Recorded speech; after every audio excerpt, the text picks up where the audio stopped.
So, Matt C., what are we talking about today? Today we're talking about Rogue: The American Dream by David Tomasi and Kitty Kuss, issue number one. So this issue, Scarlet is is given a mission she can't refuse by President Vanderbilt, I believe. She's kind of been given like a time bomb. Uh, what do you call it? Like a virus that's going to kill her unless she comes back with the head of Chad. Forgetting the last name of that guy, but there's a rogue element guy in a demilitarized zone way out in the destroyed Badlands of Inner America that she has to go get. She's got like a dozen hours to go get him and bring him back for the president.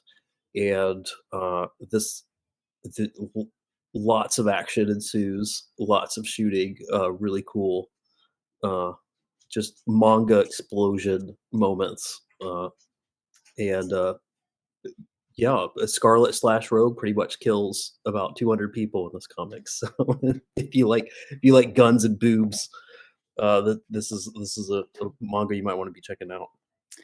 Guns, boobs, and brewskis. Mhm. Yeah, you need a lot of brewskis to get through this because it's a really shallow read. Unfortunately, it's really long, and I was wondering the entire time I was reading it through all of that dearth of pages.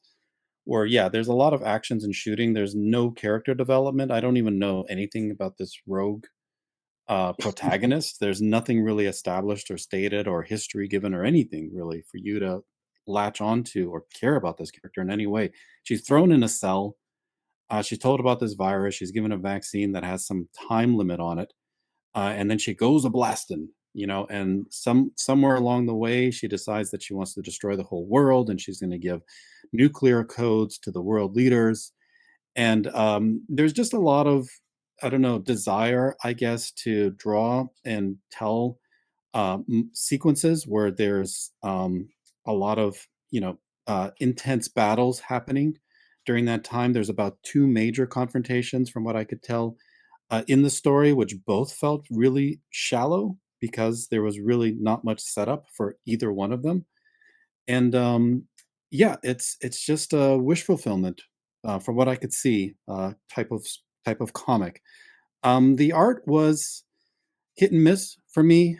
There was a lot of really empty paneling, which I guess is standard in some manga cases. You want to just focus in on the character and the event itself, and you don't want to do a ton of detail, make it too elaborate. But a little bit more would have been nice because I just felt like it wasn't really properly fleshed out. So, Mm. hot take is just kind of heavy, hefty, but ultimately shallow is my takeaway from the comic.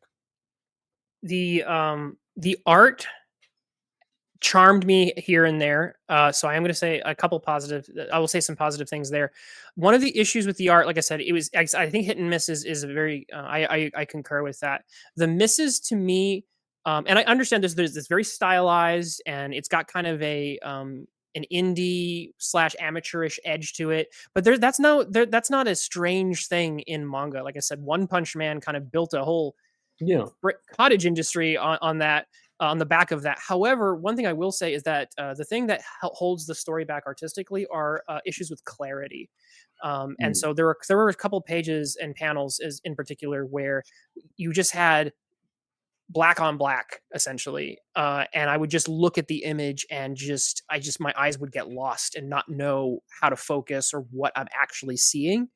And I was never that confused enough that like I completely lost the plot, but there were definitely panels where I went, well, I guess something violent is happening here. And then a panel or so Yeah. afterwards, it was like, okay, well, she did something and killed him.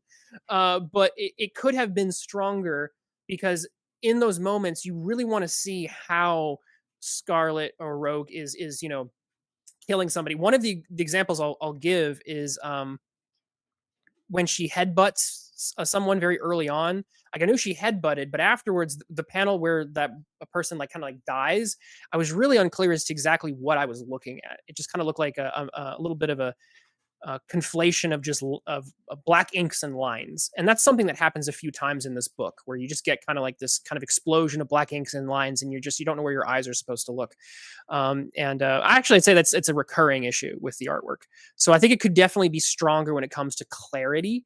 I'm not going to say, I'm not going to like nitpick on, anatomy or anything like that. Like I said, I think, it's going for a particular type of style, but I definitely think that it could achieve a greater clarity and of what I'm actually seeing, that the author wants me, the mangaka wants me to see. The other issue that I have with the book is characterization. It's a little one note. It's basically strong female character who don't need no man, going from scene to scene, blowing everyone up, and only once or twice having even a modicum of challenge. And it got, especially early on, it's really not a good sign for me personally when I start to detest the main character after the first few pages.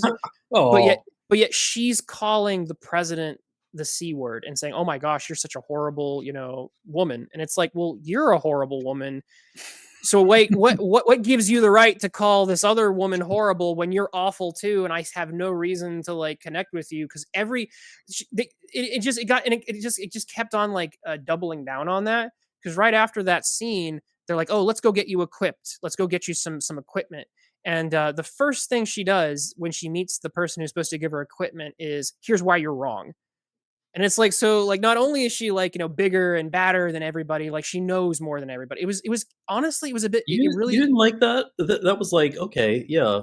it was Mary You Sue. know, like 50 bullets a minute probably would jam the I'm gun. not. I'm not talking about I'm not talking about the realism of it. I'm talking about just like, it was just kind of Mary Sue territory, where you have a character who is Oh, just like well, sure. kills Yeah. everyone at the drop of like a blink, and then is like just correcting everybody. It's like, come on, like dial it down. You can still have your character be very capable, but when you're embracing, and the book actually lampshades this later on, when it's like, oh my gosh, you're just every cliche, aren't you? And it's like, kind of, but maybe we could.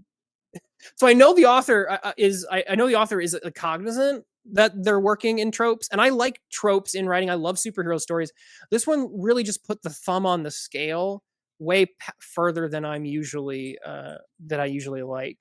Um, but when it comes to presenting stylized frenetic action, there was an energy there that I can definitely see happening. So like, it definitely channels some of that, like I said, indie manga that some of those that I've read before. So I definitely saw it, fitting in that zone. Let's take a brief pause to hear from the awesome creators joining us today and find out what cool projects they're currently working on. Hey guys, if you love sword and sandal historical fiction with a healthy dose of ancient Roman and Egyptian fantasy mixed in, then check out Kyrie. We've got 450 pages printed so far, and a fourth book on the way. Order your books today at curiecomic.com. Modern day, classic superhero storytelling. Get The Adventures of Omega Girl, issues 1 through 5, now on Indie Planet. Thank you to our awesome creators, and now back to the video. I did feel like the heroine was interchangeable with the villains, and it just didn't seem like anybody really had much of a character arc throughout much of it. So, yeah, it was hard to get a good grasp or handle on what exactly was motivating Scarlet or Rogue to do this mission throughout most of it. Other than the fact that something to do with freedom, I think there's She's gonna die. The pieces, a libertarian speed with viruses. The pieces are there. It's a little skeletal. So later on in the story, it's established that I think she had some sons that were hanged. So there's a panel where it's like, would your sons be okay with what you've become? And so like these little hints were dropped that maybe she's she's on a dark path because she's lost people who are very close to her. They might have been her children, or maybe they're just sons in a different sense. But so she's clearly lost a lot. She has she hides her part of her face underneath her hair because there's clearly like damage or a scar. We clearly have a traumatized, scarred, battle worn individual who's had trauma happen to her, and that hardens her. She gets further trauma with the boy that she kind of gets a little attached to. Again, I agree. His story arc was a little rushed. He's like he does like a narrative dump of his whole character arc right before he dies. Um, but so like we get the pieces. So what I'm trying to say is the pieces are here. I think how they're being delivered needs much greater nuance for us to get greater investment from the story. You think that's plot wise, dialogue wise, and art wise? Because I think the story structure was probably the strongest element. I think, like, I think it was hitting all the notes in terms of like what you need to do a self-contained story. Mhm. It is very Not feeling that. it is very Escape from New York. I think it's Yeah. definitely being Escape from New York, and Uh-huh. like to be fair, Escape from New York doesn't have strong characters in it either. It's an Of action course. vehicle, right? Yeah. So like I'm not gonna like It's so like the reverse thing, Escape from New York. She's sent out of New York right? to do So this it's, again. it's Escape from LA. So so Mhm.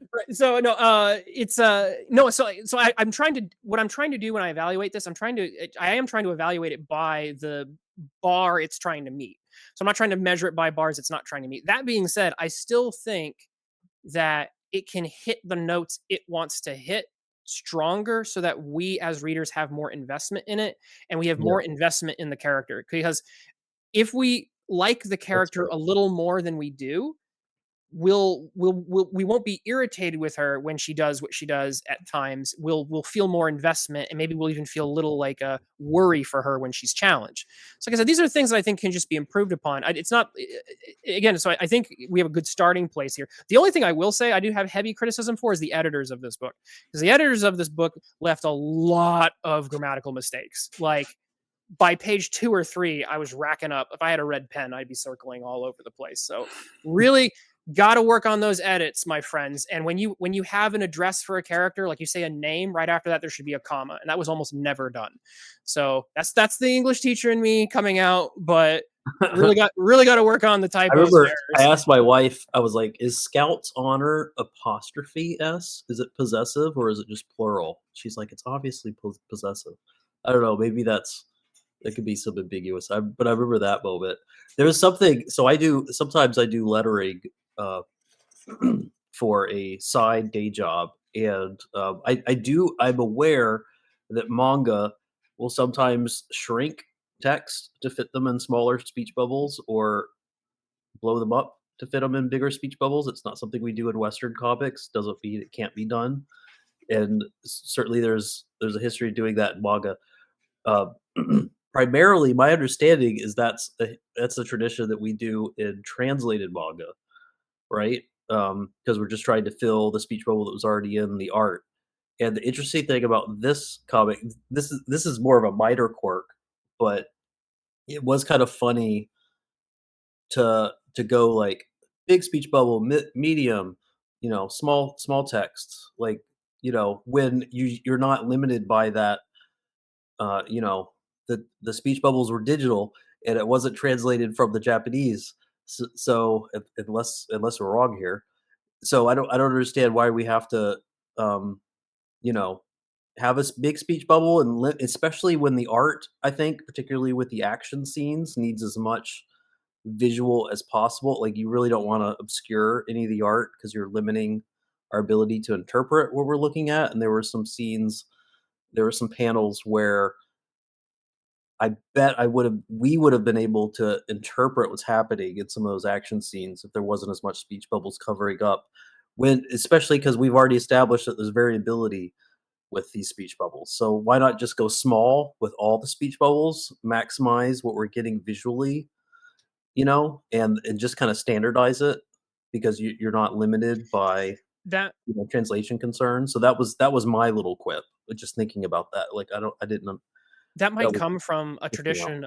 That might come maybe, my theory on that would be my initial impression would be that it might come from the author having read a lot of manga, just being used to that essentially lettering Yeah, register, essentially. So if you just read a lot of be a manga, this style might in be. its own at this Yeah, point. yeah, right, exactly. So that might be. I'm not saying that, I think you have a point. I'm just saying I think that that Yeah. might just the size of the balloons. And you know what I mean? Because Yeah, obviously that's different from saying like when the character is like whispering a side comment to herself. That's a trope that we're very used to. I loved seeing that. That actually happened several times in this, about halfway through, and I appreciate that. We don't do that in Western comics. We do it in manga, and we love it. But yeah, just going like just people talking to each other at different sizes. It's yeah. like, are we yelling? Are we, you know what I mean? The So bubble size is, yeah, much, much larger than a Western comics. We shrink those margins a bit because we want to maximize the artwork. yeah, But we're also doing a lot more with backgrounds. And like I said, in this type of manga, that's fair. backgrounds become minimal. And so you have more room to, Action lines. you would actually like, if you look at some of these panels, if the word balloons were smaller and more Western, it would actually make the backgrounds stand out as more awkward. So the That's fair. landscape being taken up by the lettering there. I love, like I said, Matt. If you want to, I'll sit down and talk lettering with you for an hour. But I will say that one thing I am impressed by is the size of this. And I will Yeah, one thing I do have to this is an praise. achievement. Yeah, One thing I have to praise unequivocally is that this is a complete beginning, middle, end story. it And is. that's something a lot of indie comics lately have not done. They give you like I said, it's one of the things that makes me really mad actually is when you get a crowdfunded book and you get like half of a fight scene, and like it's like wait till part 2 in 4 years where you'll get the other half of this one fight scene, and it's like, are you Yes. kidding me? So like you do not, you get a full, for all of its, like I said, foibles, and I think it's fair to point those out. One thing that deserves unequivocal recognition is that, like, you get to the end of this, and it's like going through like Escape from New York. You get the kind of ending. It's a little ambiguous, but it's fitting, I think, for kind of what we're going for with that. And So, you're you in the don't, 1% for completing this yeah, comic. right, exactly. 100 pages. I don't think the comparisons to Escape from New York are quite fair because you do get quite a good deal of characterization establishing Snake and his motivations and the type of persona he is. So unfortunately, that was quite lacking in this action romp. Like I understand that a lot of Escape from New York is the action and the survivalist aspects of that story. He's not the strongest character. Like Not the you might strongest get, character, but yeah, you have reason to care about his plight and to want to see him succeed, and I don't see that with this character, but I do agree with you that it's satisfying to have a resolution in a story, especially from an indie book, and this Yeah. one did, wrap things up within a single issue, which was good to see. I just wish for the number of pages that were here, we also got a character that we actually wanted to see have a satisfying resolution at the end of this story. But having things, make a point and deliver on a theme, there was clearly a lot about societal control and whether or not the people actually wanted to be free from all of those controls. She seemed to be the only one interested in that. Like there was at least some message that was being delivered and punctuated by its ultimate conclusion. So I was happy to see that within what was delivered here. yeah. So do we have final thoughts on this, Matt C? What do you think?